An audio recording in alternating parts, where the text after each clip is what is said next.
Okay. Hi everyone, I'm going to show you how to glaze your pinch pot with 3 different glaze colors. So I'm going to start with choosing my glaze colors.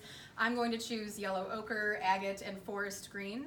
So I'm going to begin with mixing my glaze, and I'm going to mix my first glaze first. So I'm going to mix the yellow ochre, holding the drill at the very bottom, getting that whirlpool going, making sure that all the glaze at the bottom of the bucket is mixing with the water on top. Again, if you're unsure if it's mixed properly, you guys can stick your finger in and just make sure that the glaze looks thick on the tip of your finger.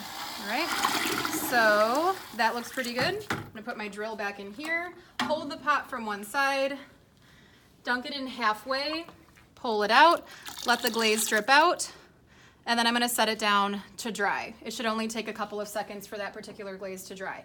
In the meantime, I'm gonna mix up my second glaze, which is going to be this agate color, which is like a greenish brown. Agate's pretty shallow right now, so you might not be able to see. I'm gonna mix this up, make sure I get all the glaze off the bottom of the bucket. Make sure you're pressing the handle down as lightly as you can. All right, that looks good. I'm going to now touch the pot gently on the other side to make sure that it's dry. It's dry. I'm gonna dunk the other half in agate, pull it out, make sure that I get all the drips in the bucket and not on the floor. And then I'm gonna let that one dry. I actually missed a tiny little piece, you guys can see. It'll be okay. I'll actually put my third glaze on that side. So my third glaze is going to be forest green. I'm gonna mix that one up.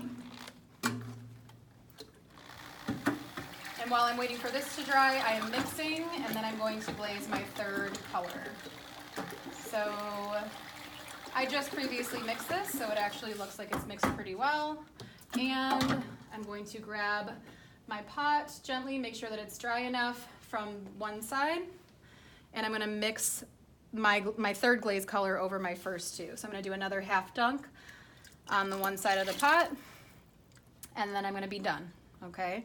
So this is my last glaze on this piece. Once this glaze is dry, you're gonna take a small sponge, you're gonna wipe off the bottom of your pot. You guys have 3 feet on the bottom of your pinch pot, so you just have to wipe the bottom of your feet.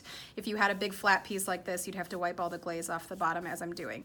When you're done with this, make sure that you're placing it on the glazeware cart on this side of the room, and make sure that your bottom is